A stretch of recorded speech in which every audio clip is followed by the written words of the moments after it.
Good evening, ladies and gentlemen. We will go ahead and get started with the program.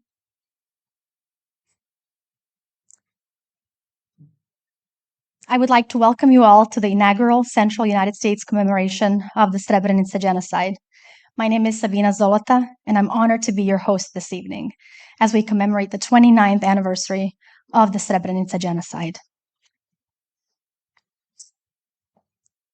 Slide 2, please. This week has been hard on all of us.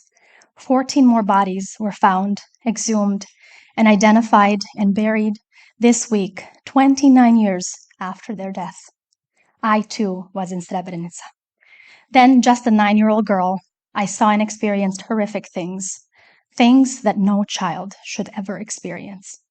Some details from this period of my life are somewhat blurry to me, and over the years, I have learned to reconcile these traumas that my brain stored deep in my subconscious to protect me, to shield me from the emotional pain and allow me to keep on. The older I get, the heavier these traumas feel to carry, and the more important I find it to talk about my experience, to talk about our collective experiences, and to use my voice to educate, to honor the lives taken, and to advocate for to preserve the history of my Bosniak people. As for my story, after all hope was lost for us to stay in our hometown in Cerska, where we hosted many families from surrounding villages who fled their homes, in the frigid month of February of 1993, my mother, my then teenage brother, and I, along with thousands of others, walked to Konjević Polje, then for 2 days walked to Srebrenica. We walked to our refuge, to a safe haven, but as we all know now, it was far from that. We were in Srebrenica for less than 30 days, but those 30 days were enough for a lifetime of trauma for me. In early April of 1993, we were evacuated from Srebrenica to Tuzla by one of the relief convoys, finally finding physical safety almost 1 year into the war. Yet, we were in an emotional and mental state of shock. Traumatized and devastated for leaving all we knew, we were unsure if we will ever again see those dear to us that we left behind. Some we did see nearly 2 years later, like my father, who walked through the woods for days from Srebrenica to reach Kladanj and ultimately reunite with us. We also saw my uncle Shahbaz, who was released from the concentration camp Patković, where he spent the most gruesome days of his life. But some, like my 12-year-old boy cousin Rizah and my uncle Hassan and so many others, we can only visit their graves when we visit the Srebrenica Memorial Center and my hometown of Cerska. Earlier this week, a commemoration event was held at the UN headquarters for the first time following the establishment of the International Day of Remembrance and Reflection of the 1995 genocide in Srebrenica. And tonight, we join together in remembrance and reflection at this inaugural Central U.S. commemoration of the Srebrenica Genocide, while a bill makes its way through the United States Senate that aims to establish a National Day of Remembrance of the Srebrenica Genocide in the United States. We have come a long way as a global community. I would like to take this opportunity to thank our hosts, the Illinois Holocaust Museum and the Education Center, and our organizers, the Islamic Community of North American Bosniaks and the Congress of Bosniaks of North America, for their efforts in bringing us all together tonight. Let us remember the past, reflect on the present, and work towards a future free from genocide. Let us take a moment of silence or prayer for the 14 victims buried in Potocari this week.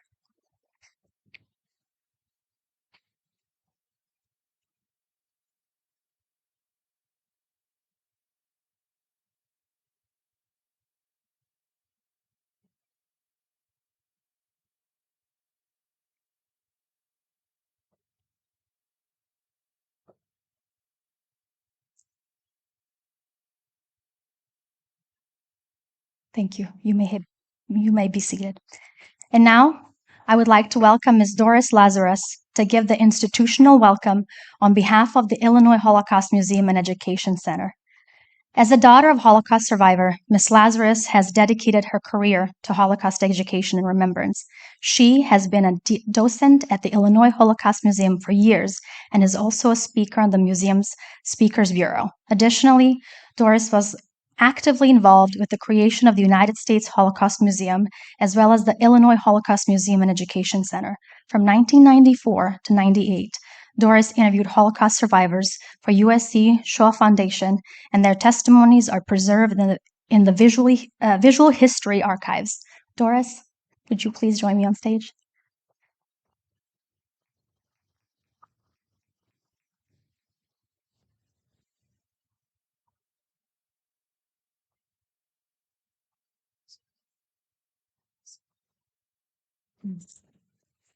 Good evening. On behalf of the Illinois Holocaust Museum and Education Center staff, volunteers, and leadership, it is an honor to welcome you to tonight's commemorative event. It is a privilege to stand together this evening in partnership with the Islamic Community of North American Bosniaks and the Congress of Bosniaks of North America. Tonight we are presenting a first-of-its-kind commemoration on U.S. soil in honor of the 29th anniversary of the genocide in Srebrenica. Since our inception in 2009, the Illinois Holocaust Museum has used our public programming, educational training, exhibitions, and partnerships to reaffirm our commitment to our founding principle: remember the past, transform the future. By remembering the past, we honor the memories of both the victims and survivors of the Holocaust and genocides across the globe. We can shed light on the importance of standing up to hatred and bigotry. For our collective histories teach us that when we forget our shared humanity and dehumanize each other, we unravel every thread of peace that binds us together. This evening, I stand before you as the proud daughter of two Holocaust survivors, Leah and Oscar Mozak. My beloved parents were born and raised in small cities in Poland, and just like us, they had hopes and goals and dreams. They never could have envisioned the horrors that awaited them. They both survived the ghetto in German-occupied Poland, the deportations in the boxcars, over 2 years in Auschwitz-Birkenau, the death march, and 7 more camps before they were finally liberated. They fought so hard for their lives during the Holocaust. Their survival meant life for me, a life of being loved and cherished and cared for. I have never known hunger or cold or fear. I truly was their reason for living, and they told me that every single day. They poured all of their dreams into me, wanting me to have the life that they never had. Their victory was to create a new generation, a generation that would become a new link in the chain of remembrance. This is my legacy. Everything I do in their honor. That is why today it is truly remarkable to be with all of you. It is said that remembrance is a sacred act. It has the power to unite us, remind us of who we are and what we are all capable of, crystallizing a shared vision of who we want to be. This evening, and now more than ever, as we stand together in remembrance, we must affirm the obligation to recognize our responsibility to humanity, to rediscover our collective courage and duty, to teach others to not live idly and forgetfully, but to maintain constant vigilance as custodians of this memory. We must not allow denial of any kind to persist, because it extinguishes the torch of truth for the world community. We need to continue to speak and to educate for those whose voices were silenced 29 years ago, for those who survived, and for the descendants, all the voices that must be heard. We all need to remember and pledge never to forget. It is now my privilege to welcome to the stage Selma Porcha. Thank you.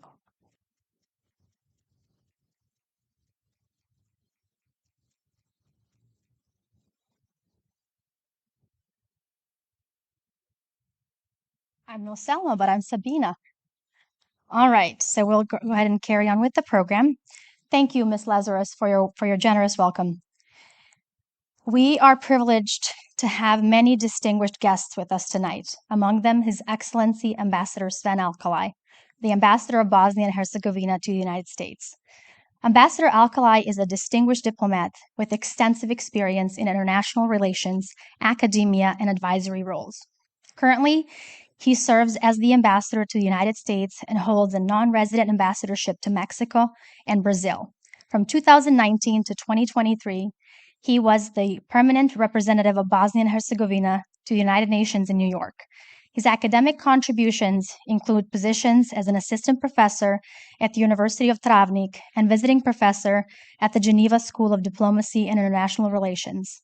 Ambassador Alkali has also served as Undersecretary General and Executive Secretary at the United Nations Economic Commission for Europe, promoting sustainable development across 56 member states. His career began in engineering management at the Energo Invest company in Sarajevo and Bangkok. Ambassador Alkali holds his PhD in international relations and international law from the University of Travnik and has completed executive education at the Harvard University. He has received numerous accolades for his contributions to human rights and diplomacy. Your Excellency, Ambassador Alkali, would you please join me on stage?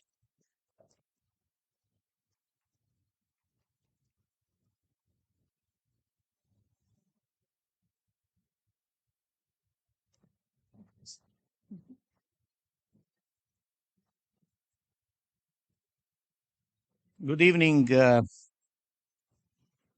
ladies and gentlemen, excellencies, and dear friends, which I see a number in this audience. It's not my first trip to Chicago.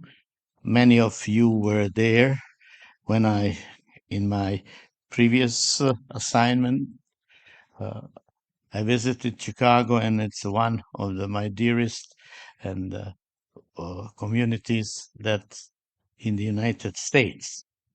Gathering here today at the Holocaust Museum, a place dedicated to remembering the horrors of past so that we may prevent such atrocities in the future, has special symbolism. Today, we come together to reflect on one of the darkest chapter recent history in Europe after World War II, the genocide in Srebrenica. We gathered to remember, honor, and pay our respects to the victims of Srebrenica genocide. 29 years ago, in July 1995, over 8,372 Bosniak men and boys were brutally murdered in what has been rightfully recognized as a genocide. That was a calculated act of ethnic cleansing, a stark reminder of the depths of human cruelty and the devastating consequences of hatred and intolerance. This year, commemoration follows the General Assembly formal designation of 11th July as the International Day of Reflection and Commemoration of 1995 genocide in Srebrenica.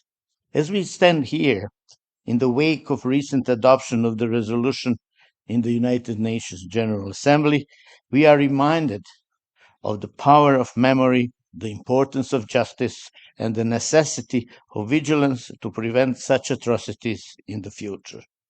A previous attempts for genocide to be recognized by the United Nations in 2015 by the United Nations Security Council failed because vetoed by the Russian Federation.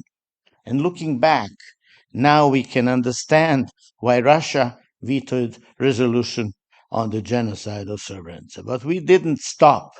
We always were sure that we have a right before the history, before the international court, and then we moved to adoption of resolution by United Nations General Assembly, and it is a significant step towards acknowledging the past and reaffirming our commitment in the principles of human rights and dignity. This resolution is not just a symbol of our remembrance, but a pledge to uphold the values of justice, accountability, and reconciliation. It is a testament to our collective resolve to ensure that the lessons of Srebrenica are never forgotten and that the horrors of genocide are never repeated. The genocide in Bosnia, specifically the events that took place in Srebrenica in July 1995, have been adjudicated in two key international courts, the International Criminal Tribunal for the former Yugoslavia, ICTY, and the International Court of Justice, ICJ. Both courts' rulings were pivotal in recognizing and addressing the atrocities committed during the aggression on Bosnia and Herzegovina, particularly the genocide in Srebrenica. Despite the ruling of these international courts, Serb political leaders in Serbia and Republika Srpska cultivate the culture of denial, glorifying war criminals, which is extremely dangerous and prevents us as a region from moving forward together. A diplomatic note sent to Ministry of Foreign Affairs of Bosnia and Herzegovina by Serbia on July 11, 2024, chose Serbian revisionism to rewrite history for political purposes, denying the genocide. Sending this note on the exact date of the beginning of genocide represents insult to the victims and their families, as well as to all people of Bosnia and Herzegovina. In that context, I would like to underline that the resolution of genocide in Srebrenica was supported and yes voted by all countries from our region, of course, excluding Serbia. The goal of the resolution was to start up the process of justice, truth, and reconciliation in Bosnia and the region as a whole. Obviously, the intention of Serbia is to keep and control the truth in the region and to continue to publicly glorify war criminals and to harbor those already convicted.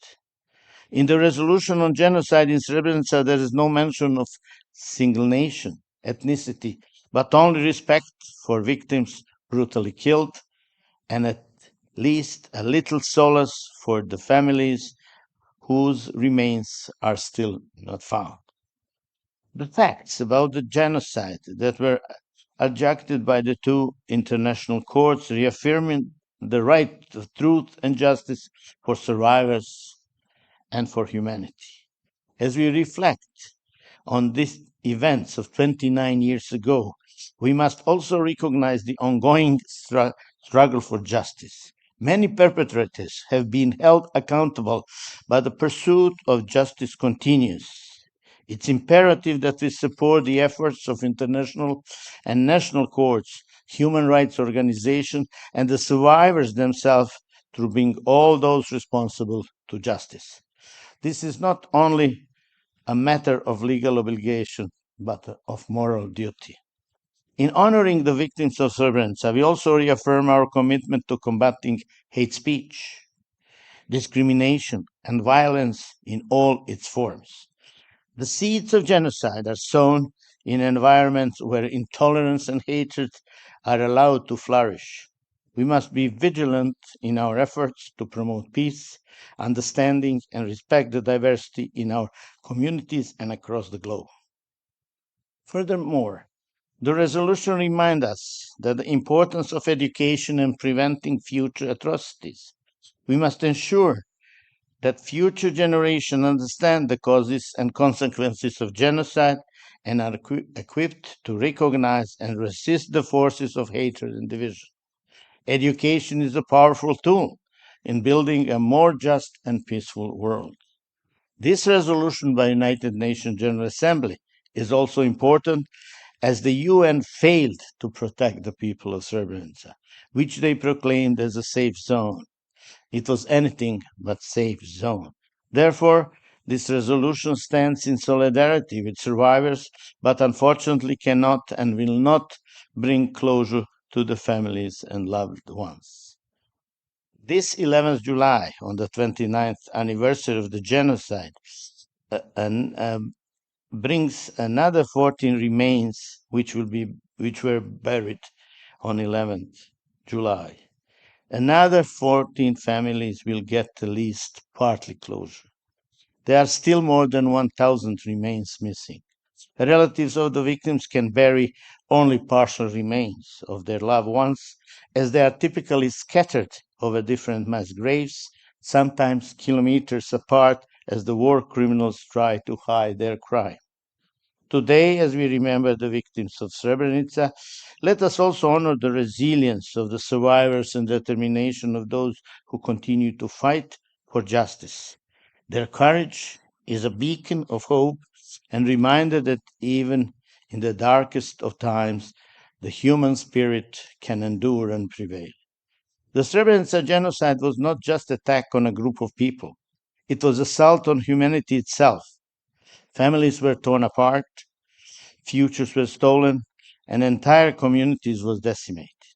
The scars left by atrocity run deep, affecting generations who continue to live with this aftermath of this unimaginable horror. Today, we remember the victims not as mere numbers, but as individuals whose lives were cut short by unfighting cruelty. Therefore, we have to give recognition and acknowledge the crucial role of mothers of Srebrenica in their fight for the truth to come out and now be recognized by the whole world. In honoring their memory, we must also recognize the resilience and courage of the survivors. They bear the heavy burden of loss, yet try also carry the torch of truth and justice. Their strength in the face of such profound suffering is a testament to enduring human spirit. We owe it to them to ensure that their voices are heard, their stories are told, and their experiences are never forgotten. In closing, let us renew our commitment to the principles enshrined in the Universal Declaration of Human Rights and the Charter of the United Nations. Let us work together to build a world where such atrocities are relegated to history and where the dignity and rights of every individual are upheld and protected. May the memory of the victims of Srebrenica inspire us to strive for the future free from hatred, violence, and genocide. Let us honor their legacy by ensuring that never again is not just a slogan, but reality. Thank you.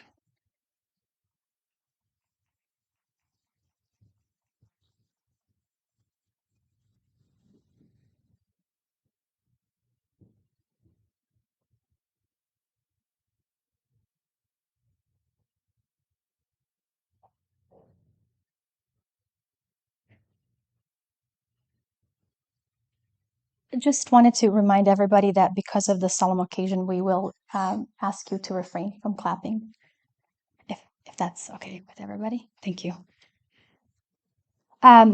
Thank you, Ambassador Alkali, for your insightful remarks and the reminder of the importance of remembrance and honoring especially your remarks around honoring the resilience and courage of the survivors who continue to advocate for and fight for justice and a future where our world will be free from genocide.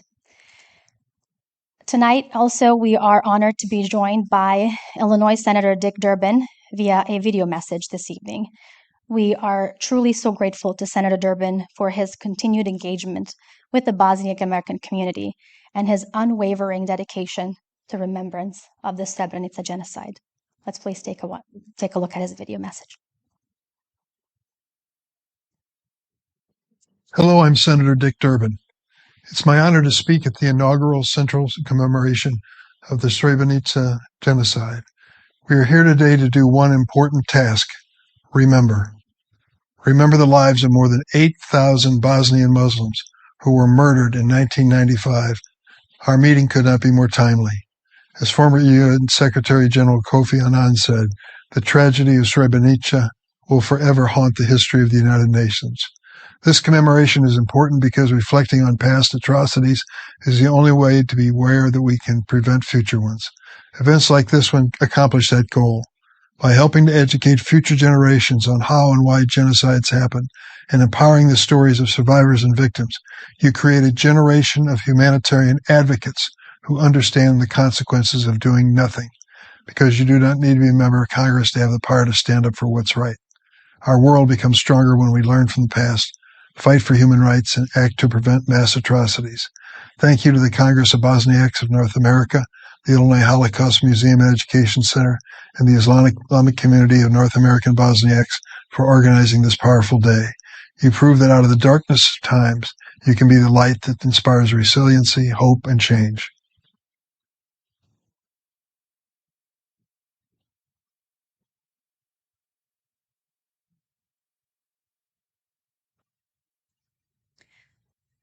Thank you again to Senator Durbin for his support and his message tonight. Now, please join me in welcoming Mr. Amir Ovčina. Mr. Ovčina is the current president of the Congress of Bosniaks of North America. And prior to becoming president, he also served as vice president of Congress of Bosniaks of North America from 2020 to 2021. Amir is a corporate partner in the Chicago office of the law firm of Ice Miller LLC. He graduated from Northwestern University in Evanston, Illinois, with a bachelor's degree in economics in 2001, and from the University of Illinois College of Law, magna cum laude, in 2008. Amir, would you please join me on stage?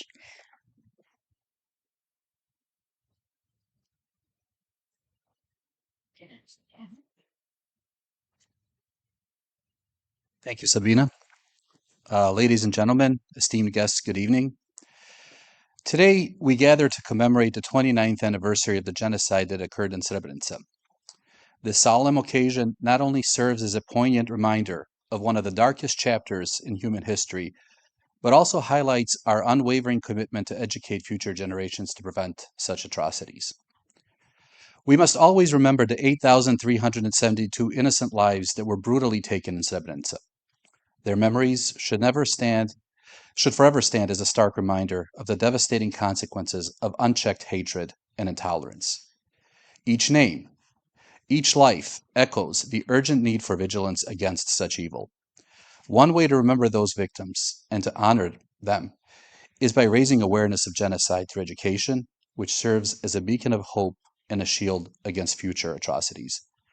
By raising awareness and imparting the history and root causes of genocide to future generations, we educate them and empower them to recognize and combat the early signs of hatred and intolerance.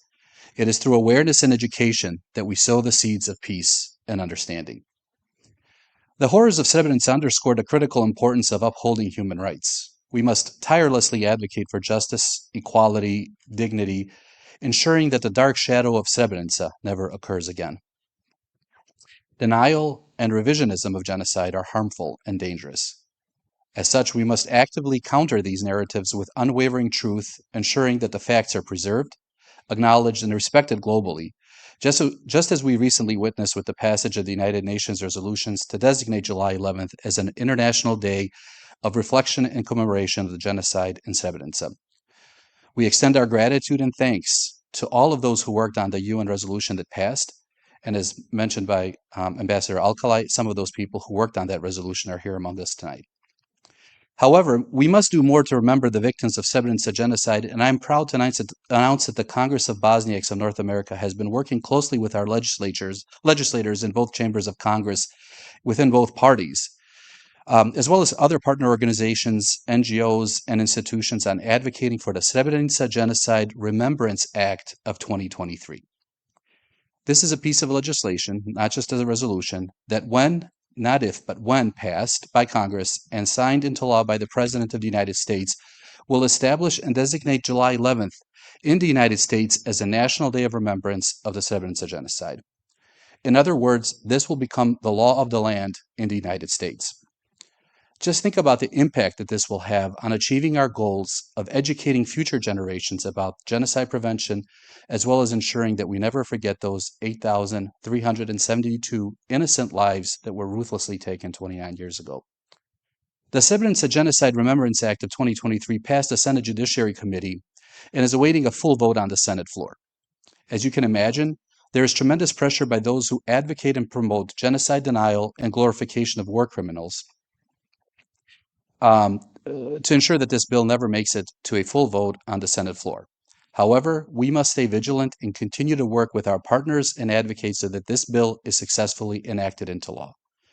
That is the least that we can do and what we owe to the victims of the genocide in Srebrenica and others who gave their lives in the war and genocide in other parts of Bosnia and Herzegovina as well. We stand in solidarity with the survivors of the Srebrenica genocide and their families, offering them our unwavering support and ensuring that their stories are heard and remembered. Their resilience and courage in the face of unimaginable horror are a tremendous statement to the strength of the human spirit. The international community must hold the perpetrators of genocide accountable. Justice serves as a powerful deterrent to future crimes, and it is through justice that we honor the memory of those victims. As we remember Srebrenica, we extend our solidarity to all victims of all genocide. Our commitment to justice and remembrance transcends borders, embracing all who have suffered from such heinous acts. We must work tirelessly to ensure that genocides become relics of the past, never to be repeated. Our dedication to this cause is the most profound way to honor the victims of Srebrenica. Let us honor the victims of Srebrenica by dedicating ourselves to the principles of justice, education, and remembrance. Together, we can build a world where such atrocities are never allowed to happen again. It takes work and being brave, but it can and will be done. Thank you.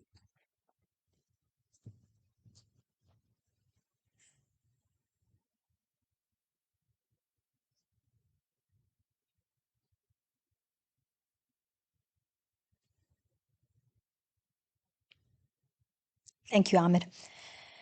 As we gather here today to remember Srebrenica, we are privileged and truly privileged to have received a special message of support from the new Democratic chair of the Congressional Caucus of Bosnia and Herzegovina, Congressman Jane Auchincloss. So would we please play his message?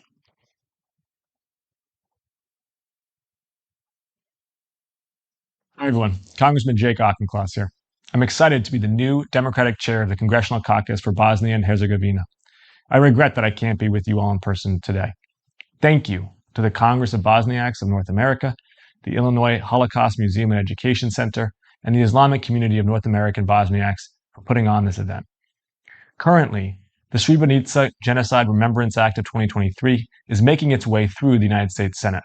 If passed, this will create a national day of remembrance to recognize the victims of the Srebrenica genocide and to learn lessons from the painful past to ensure they are not repeated. Additionally, on May 23rd, the United Nations passed a resolution designating July 11th as an International Day of Reflection and Commemoration of the 1995 genocide in Srebrenica. Genocide denial is on the rise in the Western Balkans and has been for years. Revisionist ideologies must be condemned and treated with education to prevent tragedies like this from happening in the future. The United States should be the leading example for the international community in combating genocide denial while preventing democratic backsliding in Bosnia and Herzegovina. As co-chair of the Congressional Bosnia Caucus, I am committed to ensuring that the values of the Dayton Accords are upheld, to building a strong U.S.-Bosnia relationship, and to ensuring that Bosnia stays on a path towards accession to the European Union.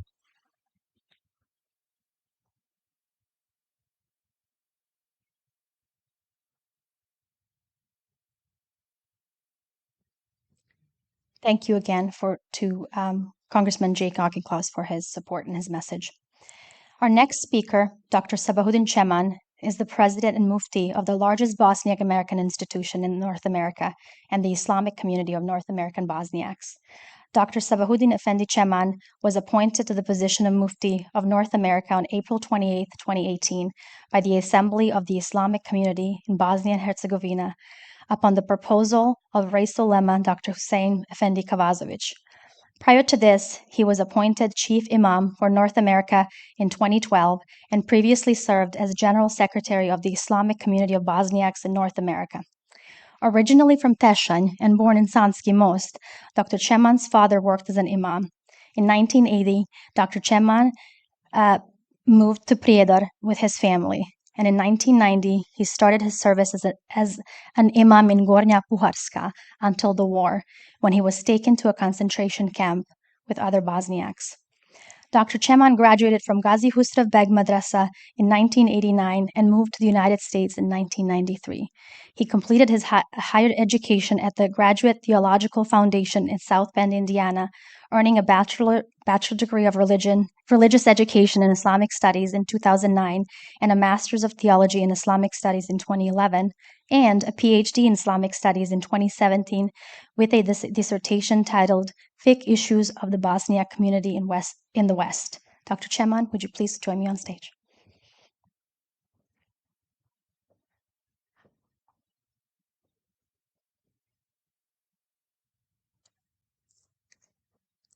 Ladies and gentlemen, esteemed guests, and fellow advocates for justice and remembrance, Assalamu alaikum, peace be upon you all.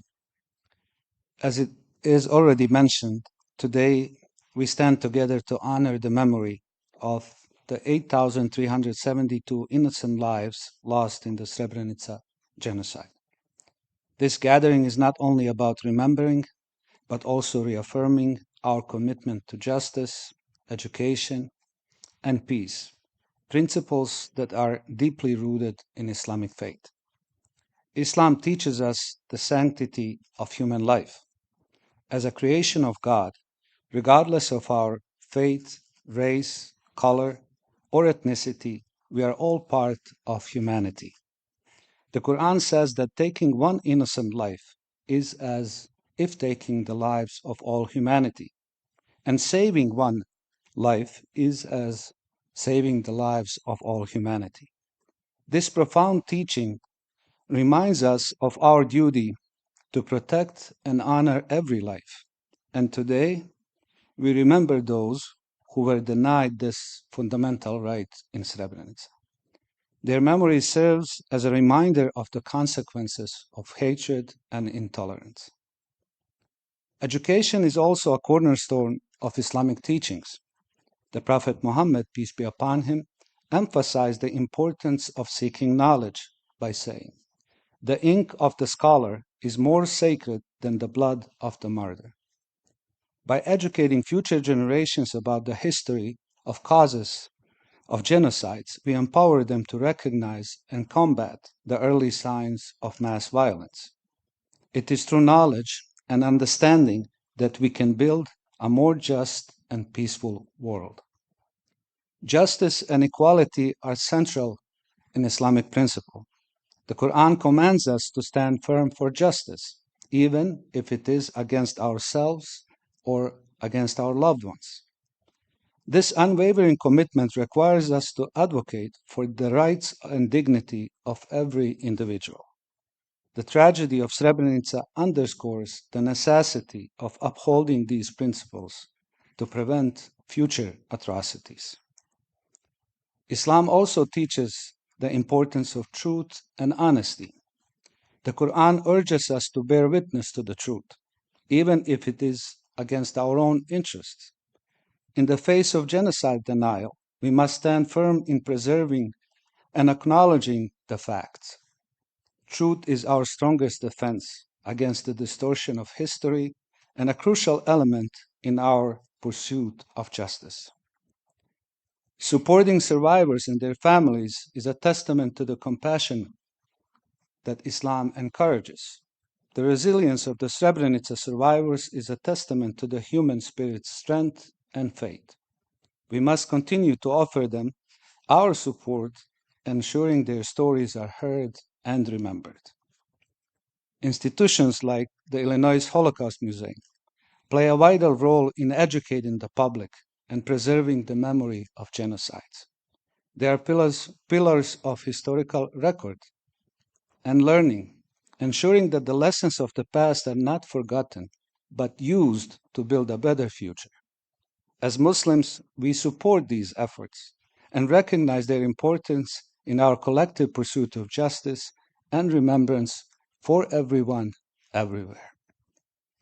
As we remember Srebrenica, we extend our solidarity to all victims of genocide.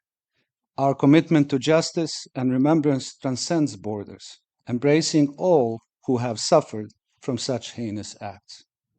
Never again is more than a slogan.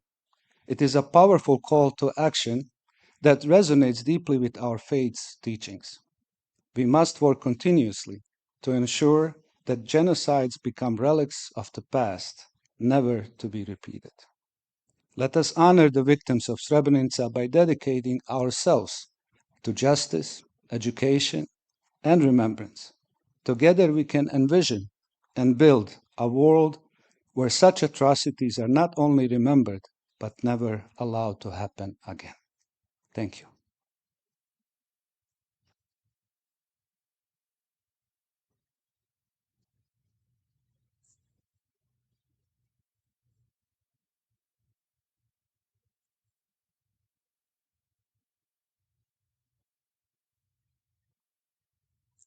Thank you, Dr. Cheman, for your remarks.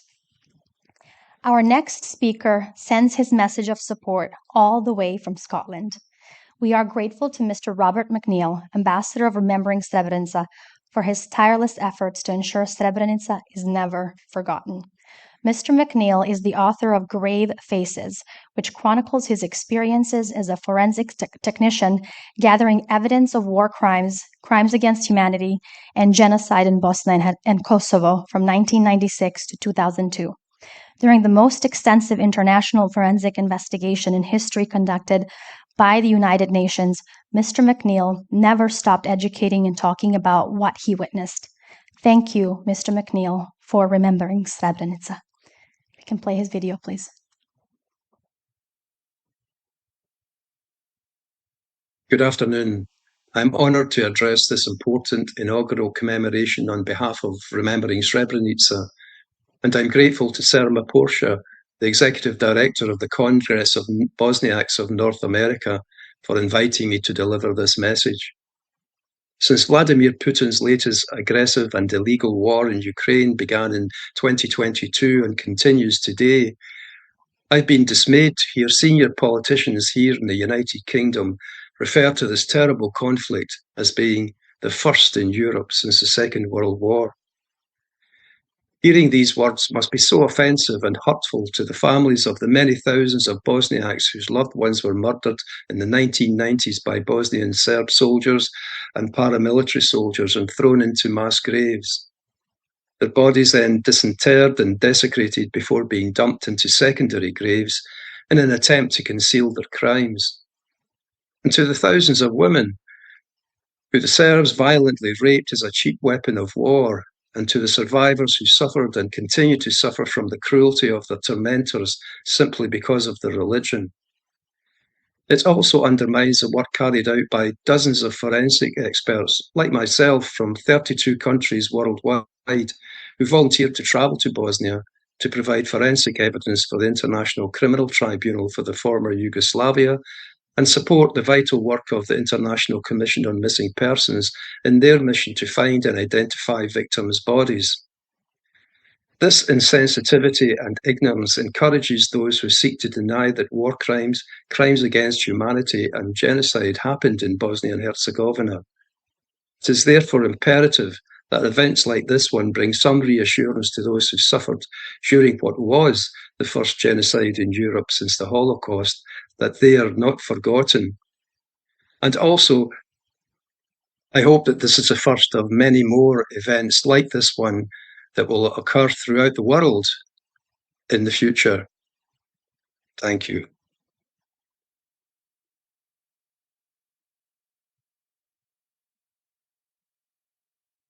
Mr. McNeil, for his support and tonight's message. Now, I would like to introduce Ms. Srema Portia, the Executive Director of the Congress of Bosniaks of North America. She will moderate tonight's panel. Srema Portia was born in Banja Luka, Bosnia and Herzegovina in 1986. In 1993, her family was expelled and became refugees, spending a year in various refugee camps around Bosnia, while her father served in the Bosnian army. In 1994, they moved to Sarajevo. They entered the city through the Tunnel of Hope and stayed there the remainder of the war, surviving the longest siege of a capital city in the history of modern warfare. In 1999, Srema moved to the United States. She was awarded the Bill and Melinda Gates Foundation's Achievers Scholarship, earning a bachelor's in business administration and a master's in professional accounting from the University of Washington in Seattle.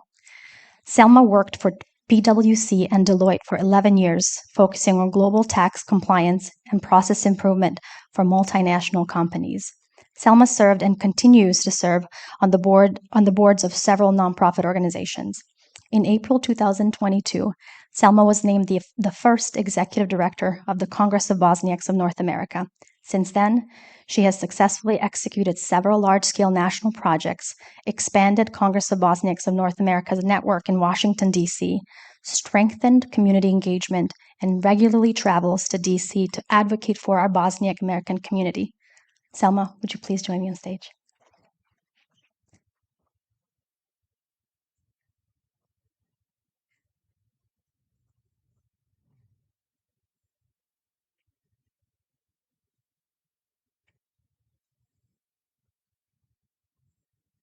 Thank you so much, dear Sabina, and thank you all for being here tonight and supporting this event.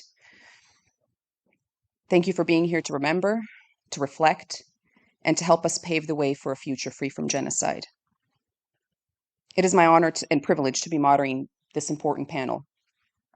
But before I introduce our wonderful panelists, I've been asked by Senator Jean Shaheen to read her message of support on her behalf.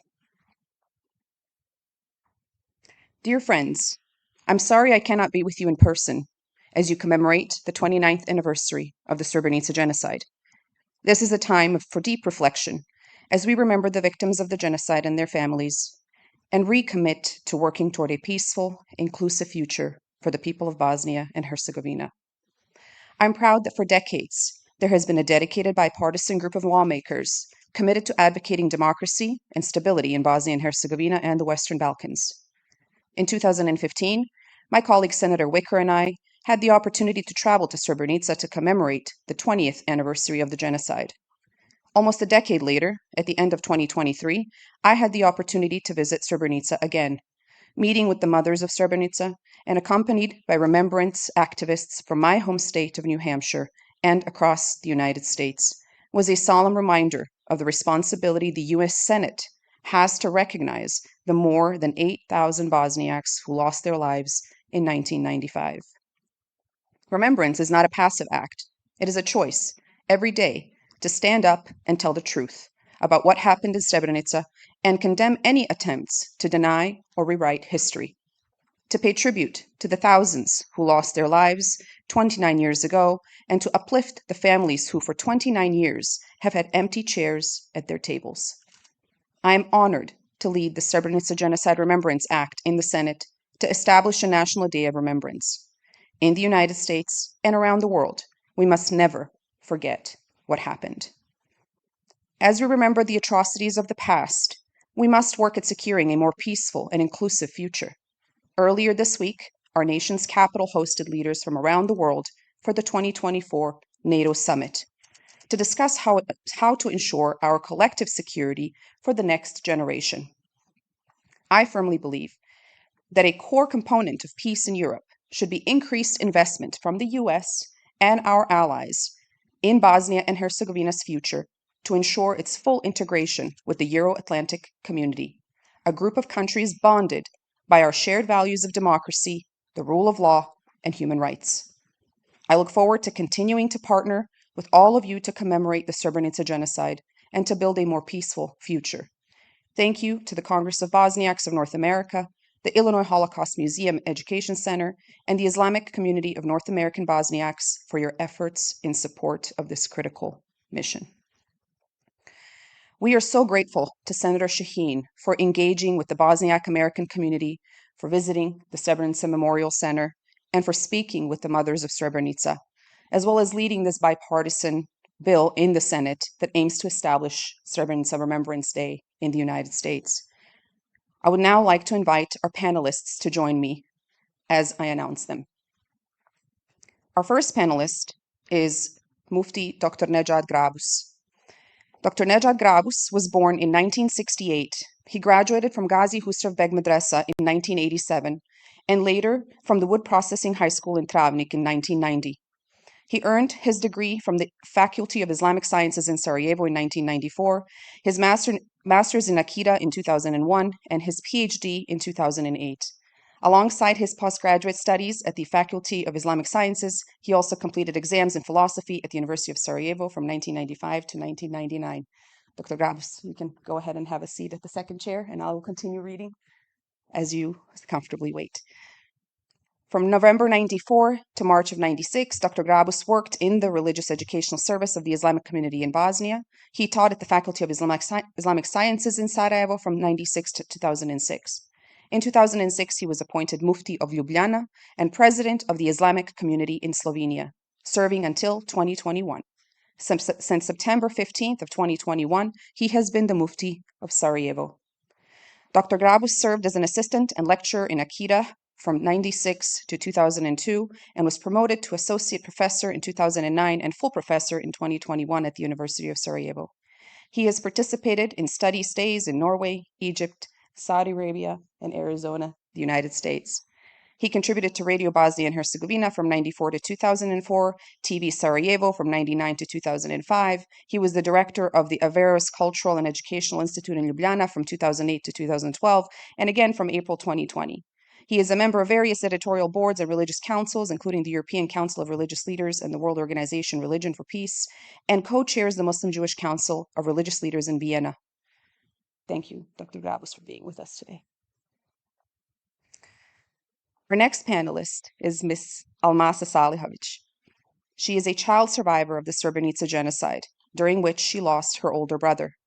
She is active as a speaker at commemorative events worldwide and was recently part of a joint project by the Srebrenica Memorial Center and the World Childhood Museum in Sarajevo to record stories of children who survived the Srebrenica Genocide. She worked for Remembering Srebrenica United Kingdom organization in a position of assistant of director of Remembering Srebrenica Bosnia.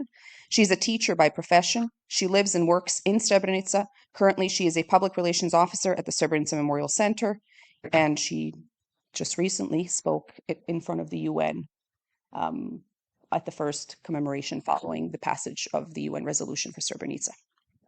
Thank you, Almasa, for being with us.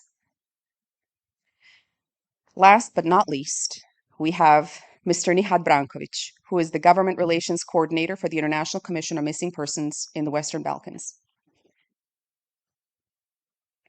His position at ICMP entails working with governments, helping them develop efficient and sustainable legal and institutional frameworks to investigate the fate of persons who disappeared in the context of armed conflict or other life-threatening circumstances. Additionally, he is actively engaged in ICMP's efforts to promote the family's right to know by working to develop the capacities of CSOs, associations of the victims' families in the region. Nihad holds a master's in international relations from the London School of Economics and a bachelor's degree from the University of Utrecht. Okay. Nihad, welcome. I'm sorry if I butchered that.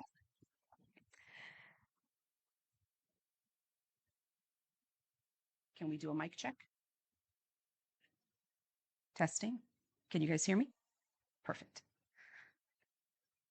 I have to face you so I can see you. Ms. Salihovic, may we start with you? So the panel is past, present, future. It's this kind of continuous theme that we're talking about today, remembering the past, reflecting on the present, planning for the future, and trying to prepare for a better world, hopefully, or build a better world, if you will. So the past. Ms. Salihovic, you were just a child in Srebrenica when the aggression on Bosnia started. Would you be okay with sharing your personal experience of the events leading up to and during the genocide for our audience? And how did the international community's response during the genocide impact you and your family, or lack of response? Hello, everyone, and thank you very much for inviting me for this event. Well, if I start talking a lot about myself and the experiences, we are going to take a lot of time. So I'm going to try to, sum up a bit. Well, when the war and the aggression on Bosnia and Herzegovina occurred, I was 5, and I was living some 25 kilometers from Srebrenica. Basically, my family did not come to Srebrenica very often because, everything that we had to do regarding, health, anything else, we went to Serbia because we were that close to Serbia. The only natural border was River Drina, and we lived there until 1993. In 1992, of course, the shelling of my village began already, and most of the shells came from Serbia, unfortunately. We endured until March 1993, when we definitely had to leave because a lot of people actually already got killed in 1992, especially on 18th of September 1992, when a shell hit a local school, killing 14 children, 14 people, including 4 children. Among those was my cousin as well, and he's buried right very close to my house today. So it was then the sign that we needed to leave, but we refused. I mean, my family, as all of others, refused to believe that, you know, we were going to have to leave the village, and unfortunately we had to. In March 1993, we, you know, went to Srebrenica. We had to choose the night to travel because there were a lot of people and easy target, obviously. So we came to Srebrenica, and we were lucky enough to have relatives over there, because at the time Srebrenica was, you know, filled with people who came there because they believed that this is the only place that they would be safe. So my family was also, you know, forced to come, and we stayed in a area of Srebrenica called Petrica, where we had a very small room for the 6 of us: my 2 brothers, 2 sisters, my mother, and myself. But it was just enough for us to feel safe. And, you know, talking about lack of food, lack of medicine, and everything is quite a very long story. But it was really like living in a hell. However, as a child at the time, you know, you do not see all the consequences of living in such circumstances. You do not see the fear. You do not feel the fear as my probably eldest or elder brothers and sisters, because I firmly believed my mother's words when she said, "Nothing's going to happen to you as long as you're with me." And I believe that, and that probably helped me, you know, go through everything. And you know, we tried to live, let's say, normal life. We tried to go to school, but it wasn't as proper school. We just had the feeling of going into it. And I remember that was the first time I met with my teachers and everything. My brothers and sisters as well went at that time to high school. Most of my memories are connected with my relatives whom I played with, and most of my memories kind of had to do with playing with them. So that actually helped me to get away from that reality that we were actually living in.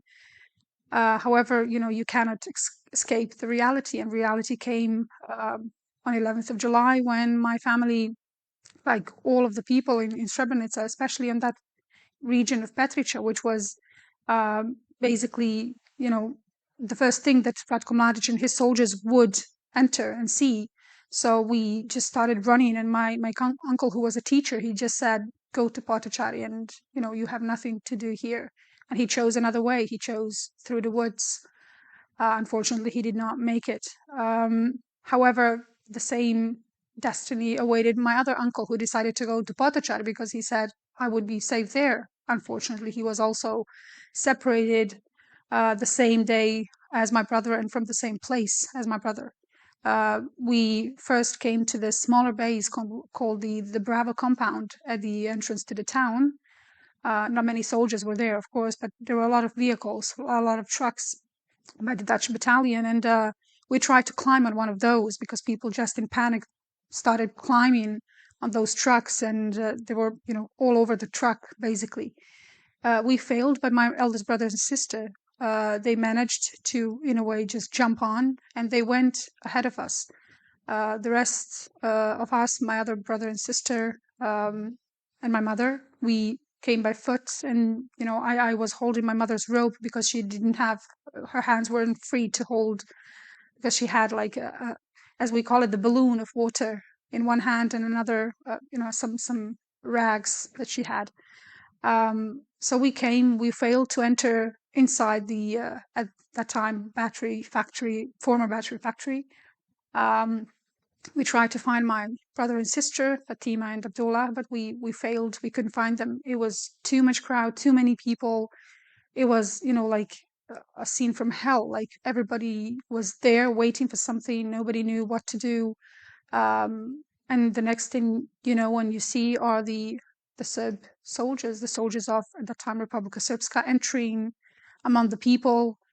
And you witness the panic, the cries and everything. So, but what I clearly remember is the night on 12th of July when Serb soldiers entered among the people looking for young boys, young men.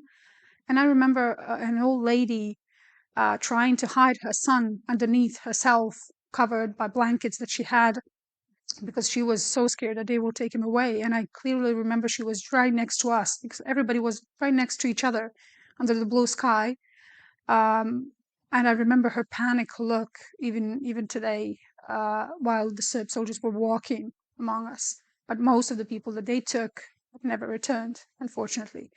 And the next thing is this 13th of July, when we tried to find our way out towards the buses that were lined up. And we refused to leave until one of the last buses came, because we kind of hoped that we will find Abdullah and Fatima in all of that crowd. But we failed. So my mother just pushed us all in, and we entered inside one of the buses, and we just started our journey. So maybe the only reality, the reality of everything hit me when one of the soldiers entered that same bus, stopped and demanded everything that we had. I don't know, gold, silver, rings, earrings, money, whatever. At that time, when he entered, I remember he was very young. He had a little bit longer hair than the usual haircut of men at the time, and he on purpose took his shirt off, and he just had military pants, and he was, with a gun, with a knife and everything, and he was just yelling and swearing and asking for what he wanted to us to give him. And all of a sudden, I think at that time, that was the only probably time, and I never experienced such fear even after that, that you just basically forget where you are, who you're with. You just stand up, and I just stood up, and I had this very, very ugly doll, and I do not even remember where did I get it from. But eventually, that's the only thing I had. So I in that fear and panic, I said, "This is the doll. Take it, take it. This is the only thing I have. Just have it." And I was just repeating it. My mother was pushing me down, but that was basically the moment when you just feel fear and nothing else. And he left because of the driver, who stood up and just asked him to leave, and he said some bad words to him, and he said, "There, look at them, they have nothing." So he took off, and eventually I remember I fell asleep after that. And the next thing I remember, coming very close to the free territory, and then walking again, and then coming to the free territory near Kladan and waiting. And the only thing that we had was time, and what we were waiting is for my brother and sister to emerge from that crowd. Unfortunately, Fatima was the only one who came by night, the same date, but she said that Abdullah was just basically separated from her the moment that they were supposed to enter one of the small trucks at the entrance to the UN base at the time, or the exit, actually. And unfortunately, she's the one who was with him. She saw him last, and she's the one that lives with a remorse and regret for not being able to do anything for him, because she said, "I was too cowardly, too afraid for my own life, and I still struggle to forgive myself, and I probably will never forgive myself, because I didn't do anything.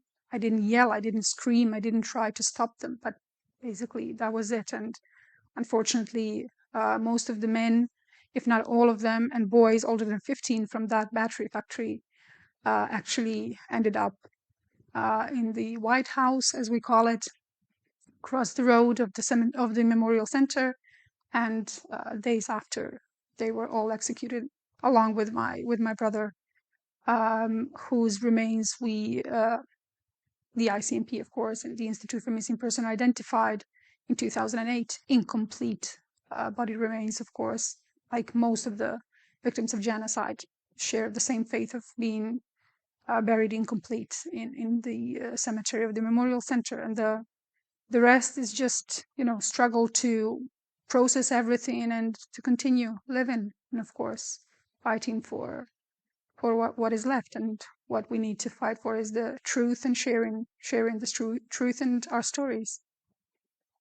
Thank you for sharing that story. I think that's extremely important for people like you who have survived, who have lost family, to continue to tell their stories. And that is exactly the purpose of this event. So thank you again for being here and for being willing to share that with us. My next question is for Dr. Grabus. Dr. Grabus, the war started in the 90s. It was only the latest attempt at extermination of Muslims in Bosnia and the wider Balkans region.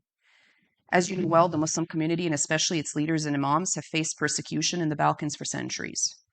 Today, we have politicians like Viktor Orban who say that integration of 2 million Muslims into Europe is a big problem. Can you give us the context of this latest attempt at erasure of an entire European indigenous people? Thank you, Selma, for your question. Of course, it is very difficult to talk after the testimony of Masa, but we have to be strong to continue and to survive in very difficult areas like Balkan region.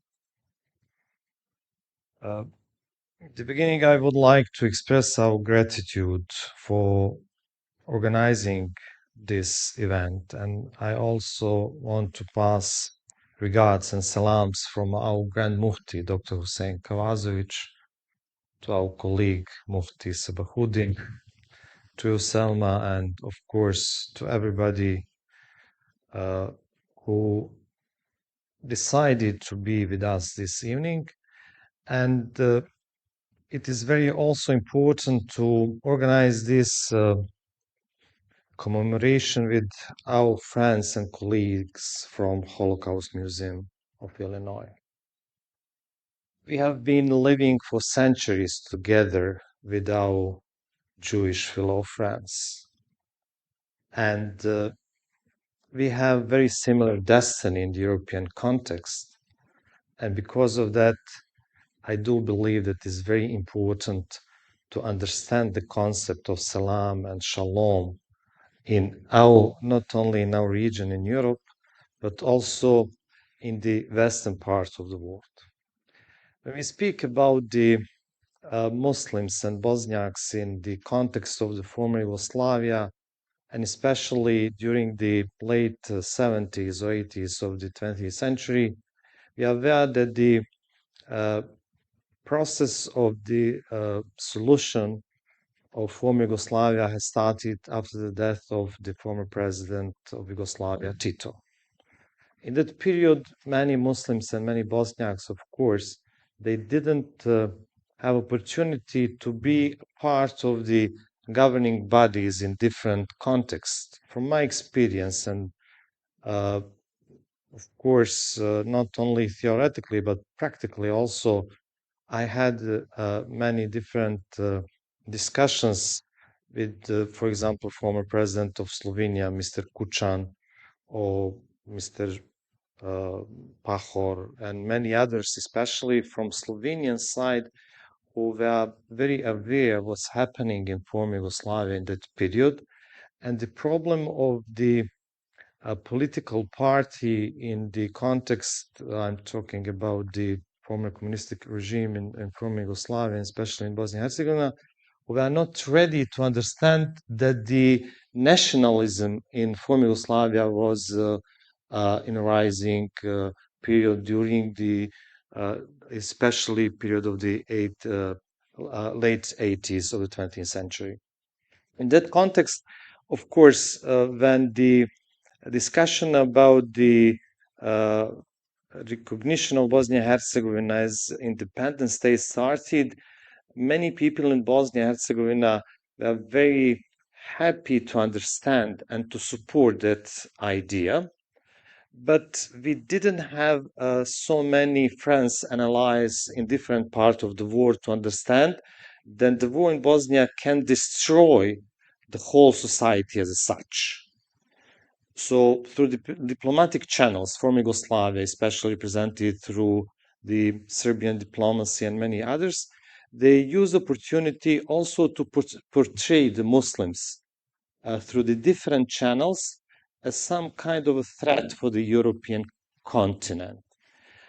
Even today, we have some kind of prejudice, and we have a problem how to deal with that issues. I do know that many of our friends from different countries, especially from Europe and of course from the United States, intellectuals, journalists, they understand that the position of the European indigenous people, especially when we speak about the Muslims in the European continent, must be protected. So the war started in different area of Bosnia and Herzegovina in that period, but unfortunately, only after the, of course, different procedure, genocide was recognized in the area of Srebrenica. We are aware that many people in the area of Prijedor, Kozarac, Mostar, many other areas of Bosnia also were persecuted and exterminated, and the process of reconciliation in that area is in the wide area of Bosnia is very slow. So we need not only friends in our regions and friends who will understand what's happening in the context of Bosnia and Herzegovina, but we need also friends from the different international part of the world. And as Ambassador of the United States to Bosnia pointed out a couple of days ago for the day of the Independent Day of the United States, he said that Bosnia and Herzegovina has no bigger friend than the U.S. And that is very important that our colleagues, you from the Bosnia Congress, Islamic community, but also from other NGOs who wants to implement principles of common values, human rights, rule of law, understand what's happened and what's happening right now in Bosnia and Herzegovina. Fortunately, Bosnia and Herzegovina is an independent state, and we have now a better starting point to develop our position in the future. Thank you for that. Mr. Brankovic, the ICMP was formed following the breakup of the former Yugoslavia to locate those who were missing as the result of the conflicts in the region, including the genocide in Srebrenica. How would you say the genocide in Srebrenica specifically shaped the way the ICMP evolved and the way it functions today? And could you give us some of the historical context in its formation? Thank you, Selma. Let me first greet everyone and say how honored and grateful I am to participate in this really truly historic event at such a significant institution such as the Illinois Holocaust Museum and Education Center. Yes, you're right. The ICMP was established in the aftermath of the war at the initiative of President Bill Clinton, who rightly thought that at that point there was a need for an impartial international organization to bring together the former warring parties in the former Yugoslavia around the same table to share information about more than 40,000 persons who were registered missing after the end of the conflict. I'm talking about the entire territory of the former Yugoslavia. Bear in mind that at that moment, for many of those people, we believe that they were still alive, hiding in forests, maybe in some secret prisons in Serbia, maybe that they didn't know that the war had ended. But very, very soon we came to the unfortunate realization that they were victims of war crimes. They were executed. So I can definitely say that our work on Srebrenica genocide influenced the organization that we are today. As I said, we started with a purely political mandate to mediate and moderate, but as the first exhumations started happening, we came to realize that the vast majority of those who perished from Srebrenica, who were in Potocari, who were trying to escape from Srebrenica to the Free Territory, perished at the hands of the military of the Army of Republika Srpska and the police of Republika Srpska. Not that they were only executed, but their remains were buried in clandestine mass graves, and in an attempt to hide their crimes, the perpetrators would return to those primary sites, rob the graves, and they would move the bodies to different secondary locations. So in this gruesome experiment, many of those remains obviously were separated, were commingled and mixed. So it was almost impossible to identify them at that point in time. And obviously, Bosnia and Herzegovina, as a post-conflict society and a post-conflict country, didn't have resources or capacities to deal with this. So what we came to realize is that, let me actually just go a step back. And the only way of identifying them in that period from 1996 to, let's say, 2000, 2001 was something that we call the traditional visual method. So the families would be invited into very often these industrial halls, where they would be presented with skeletal elements, and they would be presented with whatever clothing, artifacts, personal items were exhumed together with these skeletal elements. And they would be asked to recognize these items for the purpose of identification of their relatives. And you can imagine not only how traumatizing for the families that was, but how inaccurate and prone to mistakes this method was. So we came to a realization that the only way to successfully do this is to introduce a large-scale DNA-led human identification project. And trust me, in 2001, I don't know it personally, I was a kid back then, but my colleagues tell me that was, no one believed that would be possible, and we had samples taken from the victims who were unidentified, but then what do we compare them to? So we collected more than 100,000 reference samples from the families from the entire former Yugoslavia who voluntarily provided these samples to the ICMP as an impartial international organization. And then we did the DNA matching, and that's how the story of the identification of the Srebrenica genocide victims started. And I have to say, this role of the ICMP primarily happened because of our work and our challenge that we faced with Srebrenica. Thank you. Moving on to the present, Ms. Salihovic, Srebrenica is facing many challenges, as are Bosniak communities who live there today. As a Bosniak woman who survived the genocide and who's living in the entity of Republika Srpska, do you feel safe and protected? Well, to live in Republika Srpska today, especially in the region of Srebrenica or Bratunac, it's quite challenging. It's a challenging reality. The only thing that is good with the people who survived genocide is the strength that they gathered, because being able to survive gives you enough strength to let go of the fear that once you felt, because obviously we're surrounded by the people who deny genocide even today, and this denial is just rising.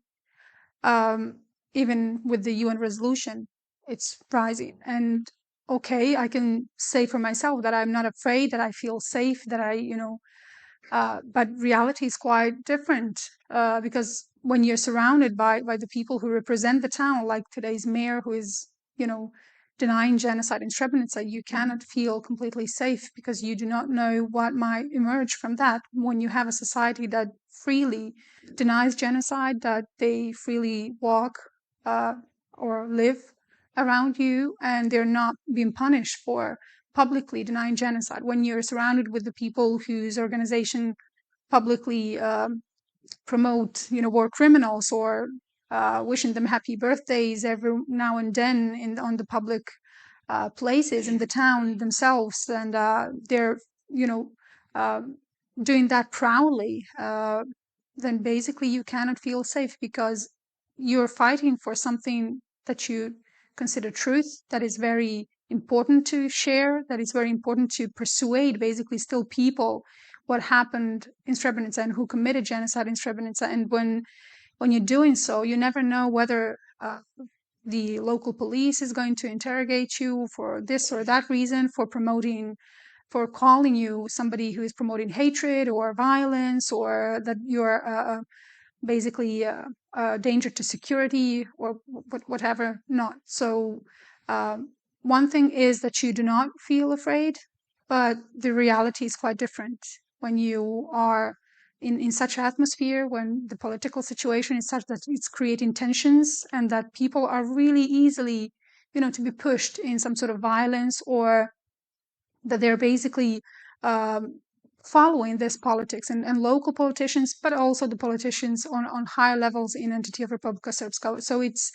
one thing is that you do not feel afraid, but the other reality is that you are not completely safe in such environment. Thank you for sharing that.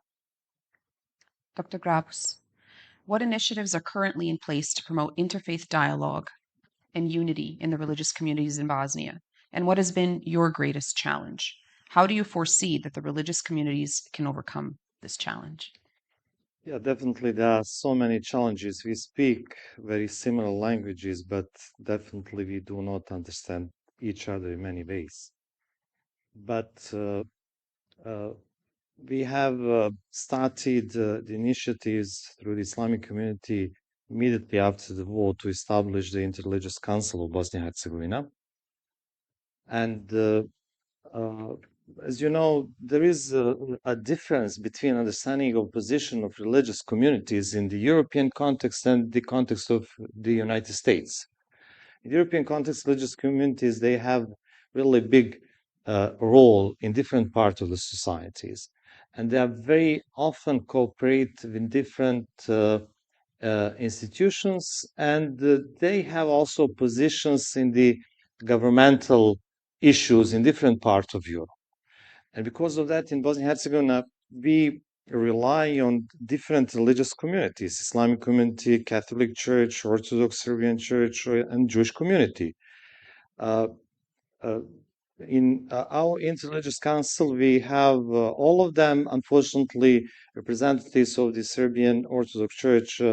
They have left our Interreligious Council a year ago.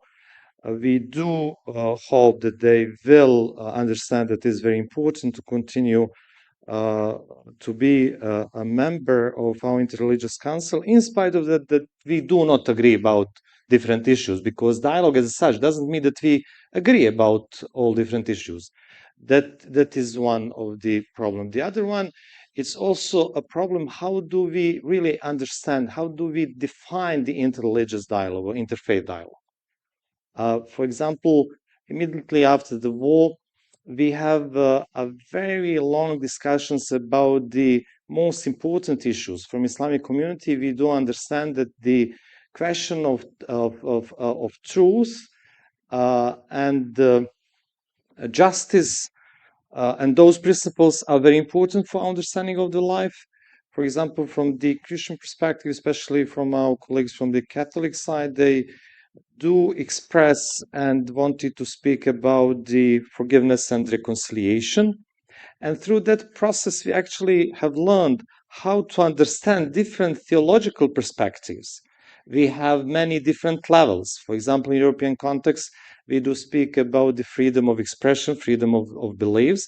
That is the level A, as one of the author of the different religious issue in the European context pointed out, and said that the level A is not a problem. Everybody has a freedom in Europe to express his belief. But the problem is on the level B. We want to practice some religious issues. For example, in different areas, especially in the part of Republika Srpska, we have been trying for many years to rebuild many mosques which were destroyed during the war. In Foča, still we did not finish that process. In some other areas also. But the challenge is also how to find a common ground, at least to understand that we need to have a common future in that region. And challenges also from of course, I will say as even I'm Mufti, I will say this as individual, as a person who understands those issues. We have in Bosnia local community, for example, Islamic community, which has a center in Sarajevo. And we have autonomous status, and we are absolutely independent. The problem is sometimes that we have some religious communities. They have seats in Bosnia and Herzegovina, but they cannot decide for themselves anything without interfering of their centers from outside of Bosnia. And that's some kind of challenge how to understand those issues. But I want to repeat that we have really some good examples of different cooperation, especially in Sarajevo with different communities, Jewish community, Catholic Church, and so on. And maybe just to conclude with this initiative that we have started on the European level of the Muslim Jewish Leadership Council, we have realized a couple of years ago that the problem of hate speech and the problem of Islamophobia, anti-Semitism have increased in the European context. So we have started initiatives among our colleagues, rabbis and muftis and imams to speak together about these issues. We have also a very positive example, which was actually started by Memorial Center in Srebrenica, supported by our Grand Mufti Hussein Kavazovic and Mr. Rosensaft, to promote the dialogue among not only Muslim and Jews, but also among all believers who want to live in peace, not only in Bosnia and Herzegovina, but also at the global level. Thank you.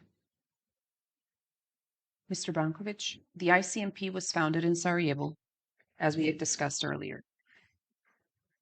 You work for this critically important institution that's since been recognized by the international community as a treaty-based intergovernmental organization. What challenges does the ICMP face today with regards to the Srebrenica genocide? And can you tell us about the victims who were buried this week? How many victims are we still looking for? Sure. Well, yes, we were born in Sarajevo. Today, our global headquarters are in The Hague. We work with more than 40 different countries across the world and operate regional offices in Iraq, in Lebanon, Mexico, Vietnam, in Kyiv, in Ukraine, obviously.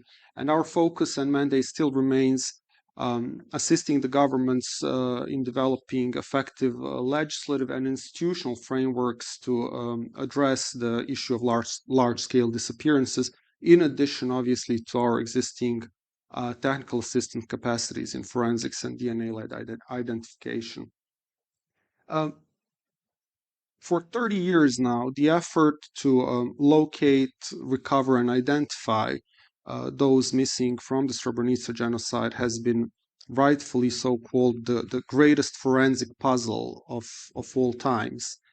As I said, the perpetrators would return to the primary graves, to the primary sites, and would move the bodies to secondary sites. Sometimes even up to 14 secondary sites are, for example, linked to the Glogova primary site. And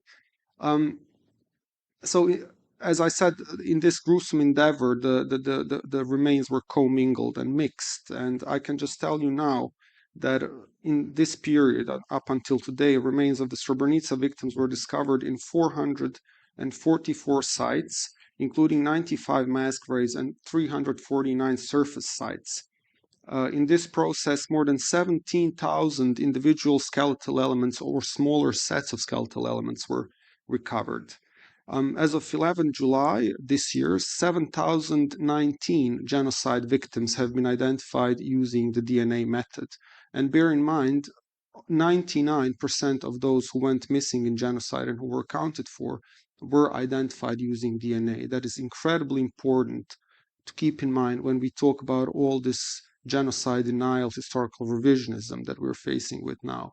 And the DNA match report is issued only once we have 99.95% match between the DNA profile of the victim and the DNA profile of the reference samples that were provided by the families. So this is very important to keep in mind. Talking about the victims that were buried this week. So on Thursday, we buried 14 victims of the genocide, and I really have to underline here that their stories truly illustrate the complexity of this process. So out of these 14, the youngest victim was Beri Zmuic, who was born in 1978, was only 17 when he was killed in Srebrenica. And the oldest victim was Hamed Salic, born in 1928, and he was 68 years when he perished in Srebrenica. And also the story of their recovery and identification is as mixed as with all the other victims. So some of them were exhumed, some of these 14 were exhumed as early as 2000, and some of them were exhumed as late as 2022. Some of them were identified already back in 2007, but the families were hoping for more skeletal elements. As Almasa said, they're usually incomplete, while some of them were identified only this year when the family finally got the courage to accept the results of the DNA analysis. And the last part of your question, I mean, challenges are many, but I would really underline one overarching problem, and that's the lack of credible information on the location of clandestine mass graves. So we are still searching for approximately 1,000 genocide victims from Srebrenica. And certainly some of them have been thrown into the Drina River, some of them have been left on surface in forest, difficult terrain, inaccessible terrain. But even if you do the maths, with all those cases, there are a number, I dare not say how many, but there are a number of clandestine mass graves on the territory of Bosnia and Herzegovina that contain a significant number of the genocide victims. The problem is that there are no witnesses willing to come forward to give us this information. Thank you. Moving on to the future. Ms. Salihovic, this past May, as many have mentioned, the UN General Assembly adopted a resolution establishing an International Day of Reflection and Remembrance of the Srebrenica Genocide. This resolution encourages member countries to pass on the lessons learned in Srebrenica to their respective nations. The Memorial Center was instrumental in this work. What can you share with our audience about next steps in institutionalizing remembrance? And can you reflect on how this resolution impacted you as a survivor of the Srebrenica genocide? Well, the adoption of the UN General Assembly resolution to establish the International Day of Reflection and Remembrance of the Genocide in Srebrenica it's a significant step in honoring the victims and basically ensuring that the lessons from genocide in Srebrenica are not forgotten. But this resolution also not only acknowledges the horrors that Bosniaks endured in genocide, but also it can promote awareness and education globally, so that basically to prevent such atrocities to happen ever again. When it comes to the next steps of institutionalizing remembrance, well, there are certain things that should definitely be done, and one of the most important is focus on education and awareness programs. At least the countries that helped this resolution to be adopted can integrate the history of the Srebrenica genocide into their educational curricula, so that the younger generations can be educated about the consequences of hatred and intolerance. And of course, there is memorial events, of course, and ceremonies that the government in the organizations can hold annual events and ceremonies to commemorate the victims, to involve survivors, to involve the families of survivors and the community to share their experiences and their stories as well.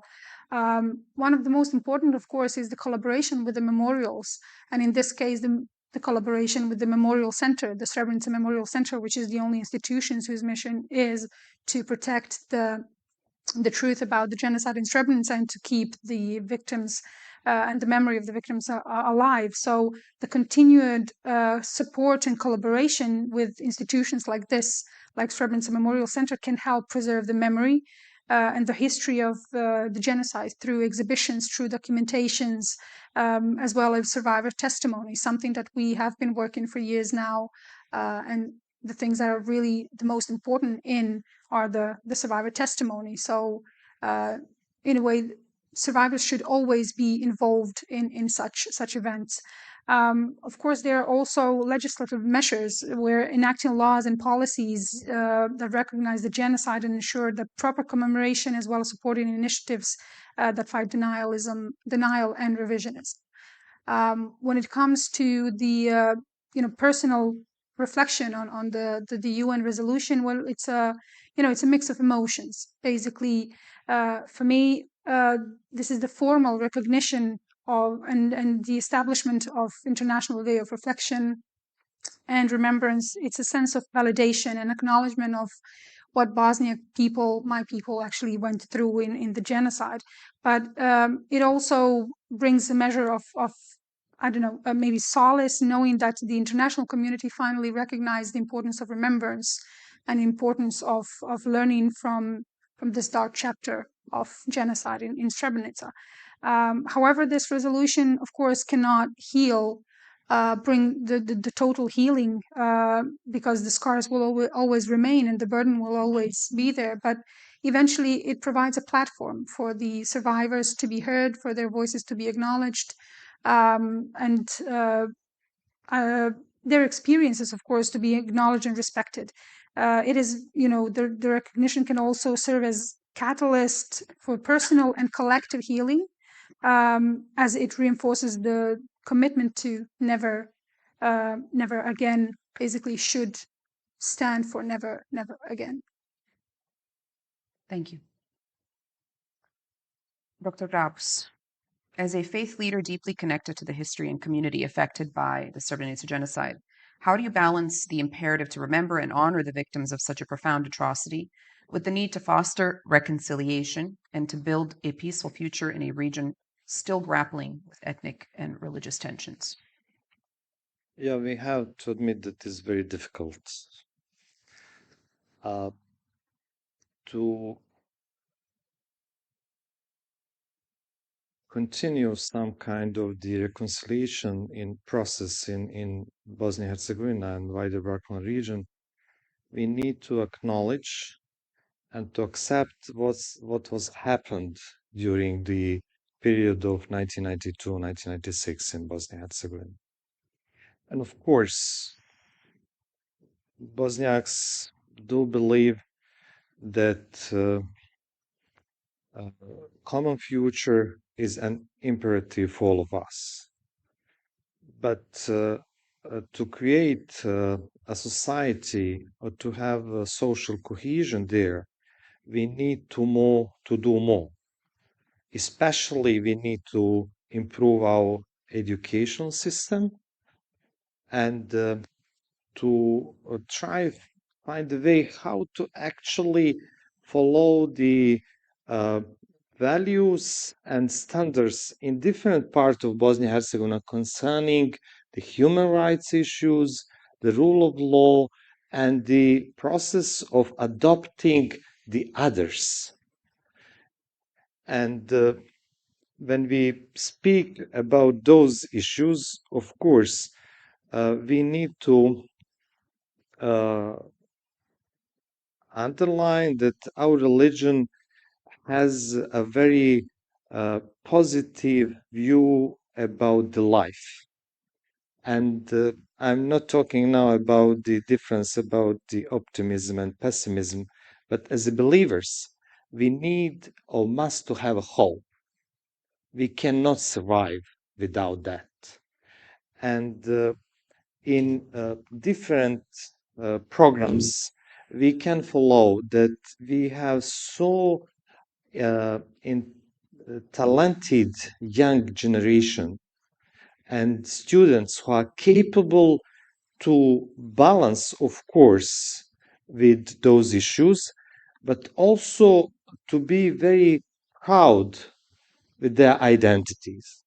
And in modern period, I do believe that we lived the best period of our nation, Bosniak nation, in the context of Bosnia-Herzegovina. Of course, we have suffered a lot, but we have today at least a freedom to express ourselves, to speak about our tragedies, about genocide, about crimes, but also to learn how to interconnect and to try to find the friends, and allies not only in our region, but in the wider part of Europe and on the globe, to promote the truth about the genocide in Srebrenica, about the great nation of Bosniak who has survived and didn't have any kind of revenge.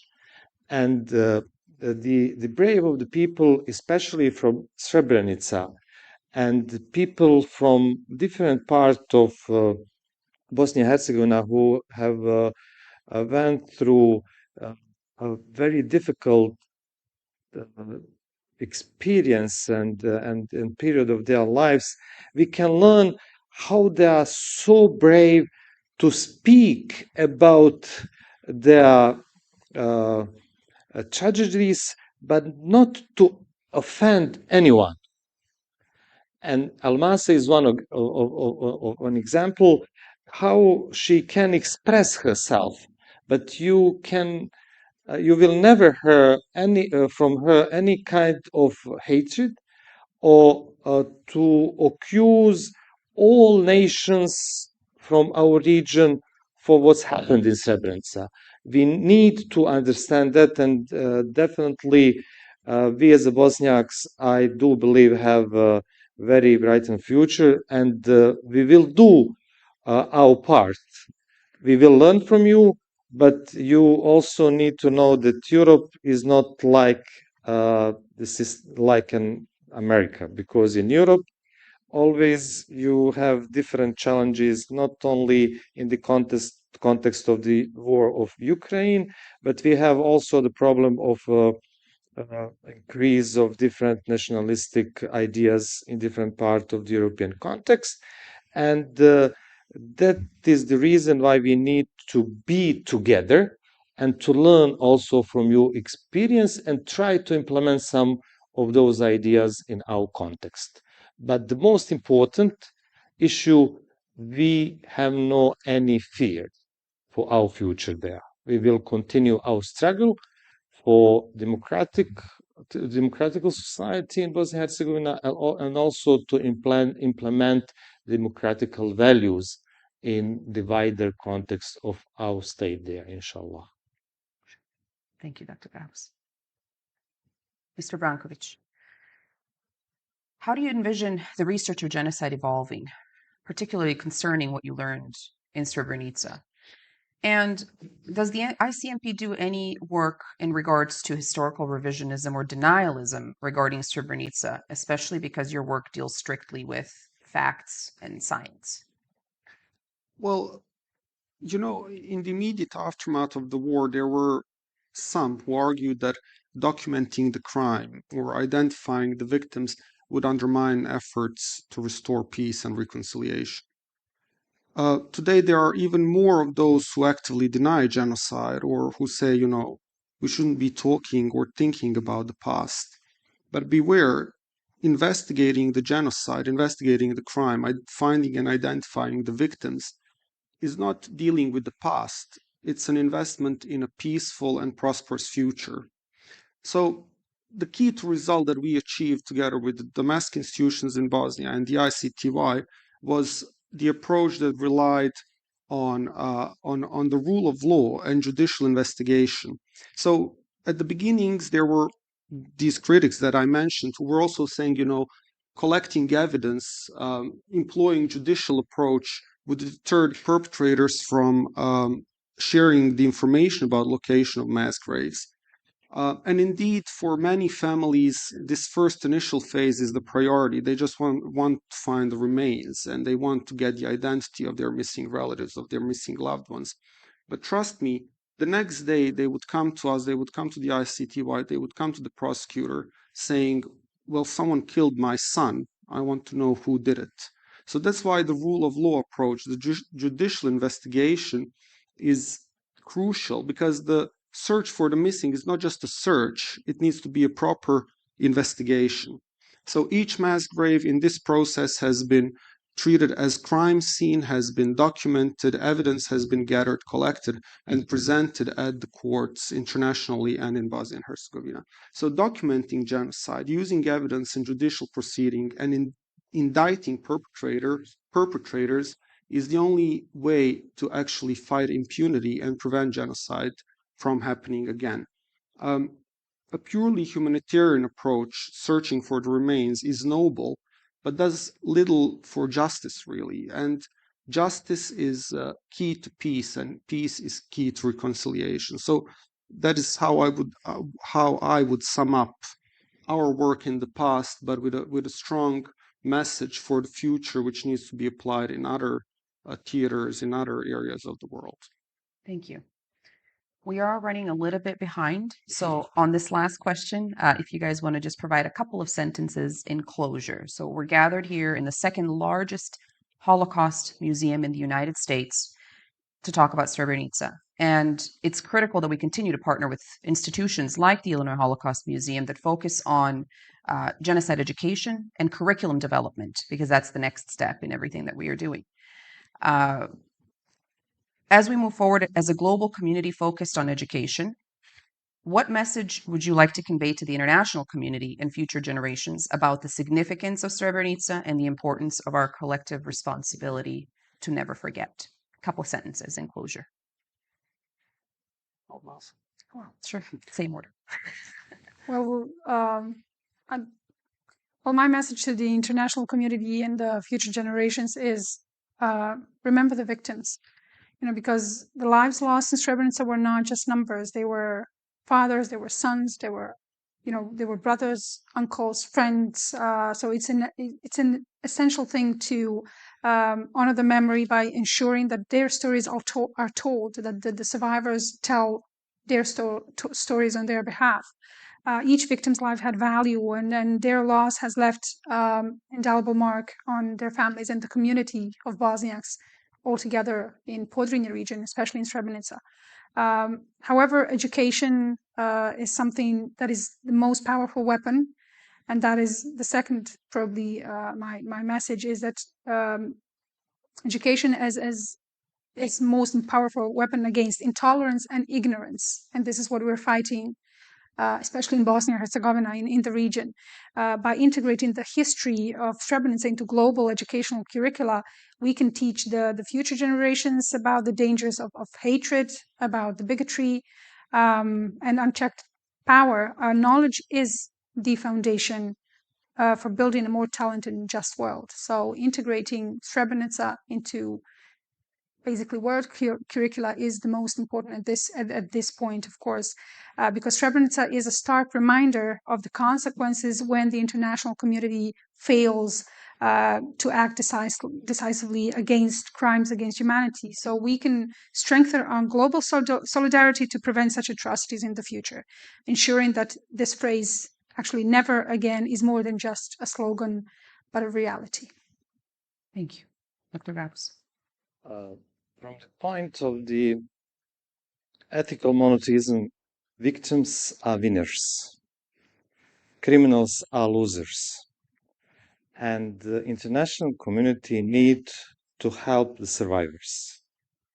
And they need to support all those forces who fought for justice, who fight for justice, for truth, and of course, in the end, for the reconciliation.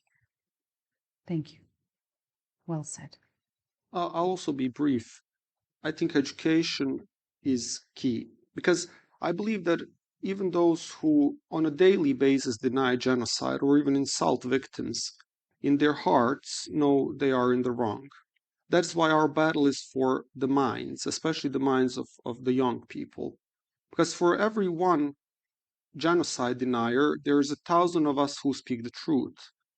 And our mission must be that in a year from today, for every one genocide denier, there are 2,000 of us who speak the truth, and so on and so on.